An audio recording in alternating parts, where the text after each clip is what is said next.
இது மகிமை நேரம். ஆண்டவராகிய இயேசு கிறிஸ்துவின் ஈடு இணையற்ற நாமத்தில் மகிமை நேர நிகழ்ச்சிக்கு உங்களை அன்புடன் வரவேற்கிறேன். இந்த நாளில் இயேசுவால சுகம் பெற்றவர்கள் அப்படின்றத நம்ம பார்க்க போறோம். லூக்கா எழுதின சுவிசேஷம் 7ஆம் அதிகாரம் 11ஆம் வசனம் முதல் 17ஆம் வசனம் வரைக்கும். மறுநாளிலே இயேசு நாயின் என்னும் ஊருக்கு போனார். அவருடைய சீஷர் அநேகரும் திரளான ஜனங்களும் அவருடனே கூட போனார்கள். அவர் ஊரின் வாசலுக்கு சமீபித்த போது மரித்து போன ஒருவனை அடக்கம் பண்ணும்படி கொண்டு வந்தார்கள். அவன் தன் தாய்க்கு ஒரே மகனாயிருந்தான். அவளோ கைம்பெண்ணாயிருந்தாள். ஊராரில் வெகு ஜனங்கள் அவளுடனே கூட வந்தார்கள். கர்த்தர் அவளை பார்த்து அவள் மேல் மனதுருகி அழாதே என்று சொல்லி கிட்ட வந்து பாடையை தொட்டார். அதை சுமந்தவர்கள் நின்றார்கள். அப்பொழுது அவர், வாலிபனே, எழுந்திரு என்று உனக்கு சொல்லுகிறேன் என்றார். மரித்தவன் எழுந்து உட்கார்ந்து பேச தொடங்கினான். அவனே அவன் தாயினிடத்தில் ஒப்புவித்தார். எல்லாரும் பயமடைந்து, மகா தீர்க்கதரிசியானவர் நமக்குள்ளே தோன்றியிருக்கிறார் என்றும் தேவன் தமது ஜனங்களை சந்தித்தார் என்று சொல்லி தேவனை மகிமைப்படுத்தினார்கள். இந்த சம்பவத்துல நாயின் என்னும் ஊருக்கு ஆண்டவராகிய இயேசு கிறிஸ்து போறாரு. திரளான ஜனங்கள் அங்க போறாங்க. இன்னொரு இடத்துல இருந்து ஒரு வாலிப மகன் இறந்ததுனால அவங்க அதை அடக்கம் பண்ணும்படியாக அவங்க என்ன செய்யறாங்க, கொண்டு வராங்க. அவன் தாய்க்கு ஒரே மகன் அப்படின்னு சொல்லப்பட்டிருக்கிறது. அந்த தாய் கைம்பெண்ணா இருந்தார். இந்த சூழ்நிலையில அந்த வாலிபன் இறந்து போயிட்டான். இப்போ அந்த கைம்பெண்ணுக்கு ஆதரவு யாருமே கிடையாது.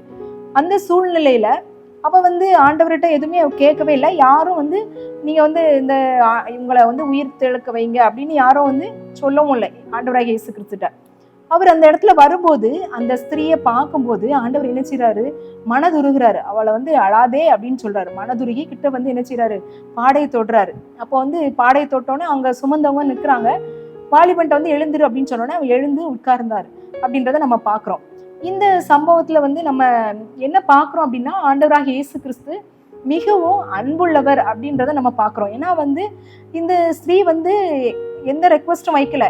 என்னுடைய மகனை நீங்க உயிரோடு எழுப்பித்தாங்க அப்படின்றத சொல்லல. என்னுடைய கவலையை நீங்க மாற்றுங்க அப்படின்னு சொல்லல. வேற யாரும் இவளுக்கு நீங்க பெரிய அற்புதங்களை செய்கிறவராச்சே, இதை செய்யுங்க அப்படின்னு யாருமே ஆண்டவர் இடத்துல சொல்லல. ஆனா ஆண்டவராகவே தாமாகவே இந்த ஸ்திரீ அழுறத, அவளுடைய ஏக்கத்தை, அவருடைய மனதுல பல்விதமான போராட்டங்களோடு அவ யோசிச்சுட்டே வந்திருப்பா. அவருடைய கண்ணீர் மட்டும் வந்துட்டே இருந்திருக்கும். ஆனா மனதுல பலவிதமான துக்கங்கள், பலவிதமான கேள்விக்குறிகள், எல்லா எதிர்பார்ப்புகளும் நமக்கு இல்லாம போயிட்டு ஒன்றும் இல்லாதது போன்ற சூழ்நிலைகளுக்குள்ள நம்ம இருக்கிறோமே, இனிமேல் நமக்கு இந்த உலகத்துல யார் இருக்கா அப்படின்னு சொல்லி பல்வேறு விதமான ஒரு கேள்விக்குறியோடு மிகுந்த வருத்தத்தோடு அவ என்ன செஞ்சுட்டு இருக்கா, அந்த அடக்க ஊர்வலத்துல வந்துட்டு இருக்கா. அப்போ ஆண்டவராகிய இயேசு கிறிஸ்து அவளை பார்க்கும்போது ஒரு மனதுருக்கத்தை ஆண்டவருடைய மனதுருக்கத்தை நம்ம பார்க்கிறோம். ஆண்டவருடைய அன்பை ஆண்டவர் என்ன செய்யறாரு, வெளிப்படுத்துறாரு. அப்போ கஷ்டமா இருக்கிற நேரத்துல நம்ம ஆண்டவரை நோக்கி கூப்பிடல அப்படின்னாலும், நம்ம அழுறோம், நம்முடைய புலம்புறோம், நம்ம ரொம்ப நொறுங்கி இருக்கோம் அப்படின்னா, அந்த நேரத்துல கூட ஆண்டவர் என்ன செய்யறாரு, நம்மள அன்புள்ளவர்களா இருந்து நம்முடைய காரியங்களை அவர் சரி செய்கிறவரா காணப்படுறாரு அப்படின்றதான் இந்த சம்பவத்துல இருந்து நம்ம பார்க்கலாம். அப்போ ஆண்டவராகிய இயேசு கிறிஸ்துவின் அன்பு அந்த வாலிபனை என்ன செஞ்சு எழுப்புச்சு, உயிரோடு எழுப்புச்சு அப்படின்றத பாக்குறோம். அப்ப எல்லாரும் மகா தீர்க்கதரிசியானவர் அப்படின்னு சொல்லி ஆண்டவர் என்ன செய்யறாங்க, மகிமைப்படுத்துறாங்க. அப்போ இந்த சம்பவத்துல இருந்து நம்ம என்ன கற்றுக்கொள்ளணும் அப்படின்னா, நம்ம சுற்றி இருக்கிறவங்க நிறைய பேருக்கு கஷ்டம், அவங்க கவலையோடு இருப்பாங்க, கண்ணீரோடு இருப்பாங்க. யாரிடத்துல அவங்க சொல்லதுக்கு அவங்க என்ன செய்ய மாட்டாங்க, விருப்பப்பட மாட்டாங்க. அப்படிப்பட்ட சூழ்நிலைகளில இருக்கிறவங்களுக்கு நம்ம ஆண்டவராகிய இயேசு கிறிஸ்துவை ஏற்றுக்கொண்டிருக்கோம், நம்ம அவருடைய பிள்ளைகளா இருக்கோம். ஆண்டவர் என்ன சொல்லியிருக்காரு, என்னத்துல எல்லாரிடத்துல நீங்க என்ன செய்யணும், அன்பா இருக்கணும். அன்பு தான் நம்மளுக்கு பிரதான கட்டளையா ஆண்டவர் கொடுத்திருக்காரு.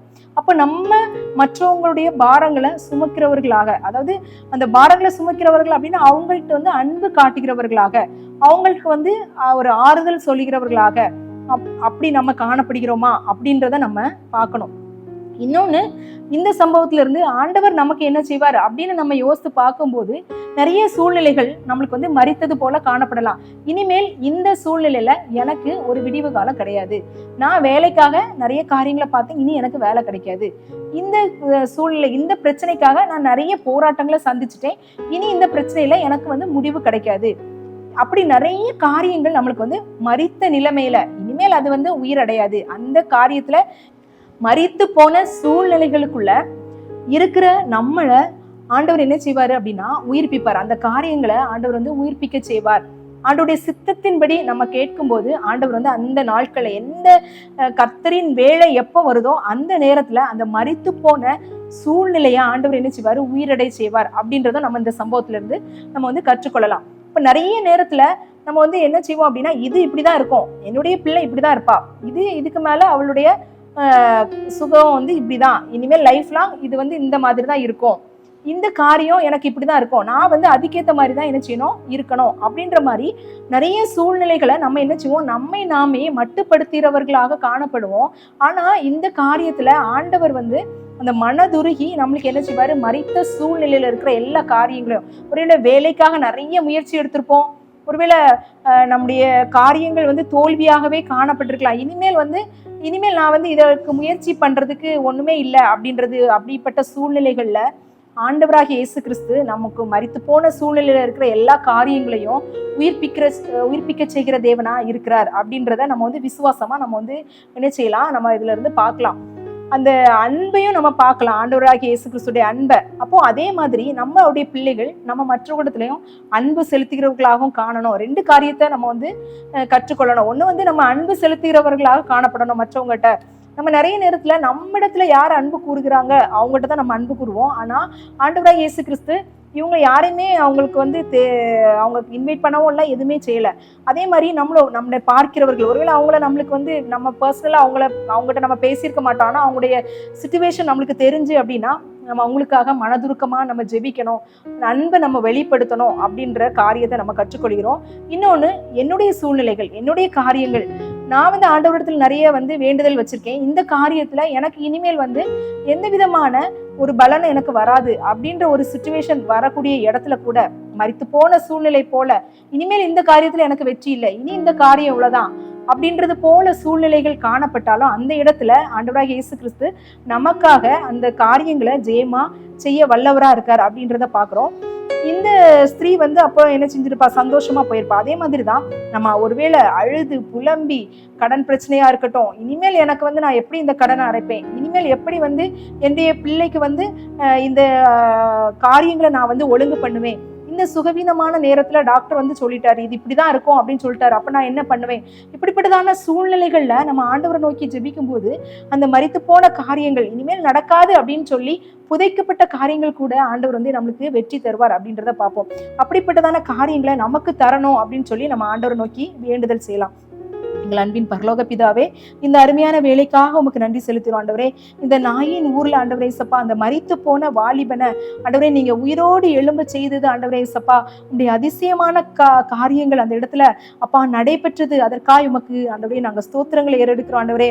ஆண்டவரே அந்த அவங்களுடைய கைம்பெண்ணா இருந்த அவங்க தாயாருடைய ஆண்டவரே சப்பா அவருடைய போராட்டத்தை, அவங்களுடைய நெருக்கத்தை ஆண்டவரே, அவங்களுடைய மன குமுறல்களை நீங்க பார்த்து ஆண்டவரே மனதுருகி ஆண்டவரே அன்பு செலுத்தி ஆண்டவரே அப்பா அந்த உயிர்த்தெழுந்த அந்த பையனை உயிர்த்தெழ வச்சிங்கப்பா.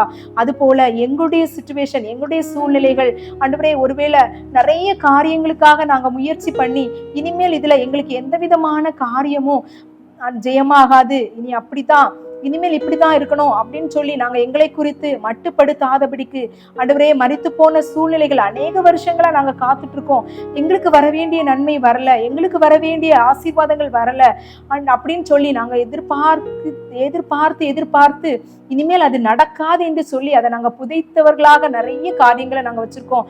அந்த காரியங்களில உங்களுடைய வேலை வரும்போது ஆண்டவரே அதை நீங்க உயிர்த்தெழுந்த செய்து ஜெயத்தை தருகிற தேவனா இருக்கிறீர் என்றதை நாங்க விசுவாசிக்கிறோம். அப்படிப்பட்ட காரியங்கள் எங்கள் வாழ்க்கையில நடைபெறணும்னு நாங்க எங்களை ஒப்பு கொடுக்கிறோம்ப்பா. உங்களுடைய கிருபையும் உங்களுடைய ஆசீர்வாதம் எங்களை தாங்கி வழி நடத்தும்படியாய் நாங்கள் ஜெபிக்கிறோம். எங்களை முழுவதுமா என்னுடைய கரத்துல ஒப்பு கொடுக்கிறோம். இயேசுவின் மூலம் ஜெபம் கேளு நல்ல பிதாவே, ஆமீன். தேவன் தாமே இந்த வார்த்தைகளை ஆசீர்வதிப்பாராக. ஆமீன்.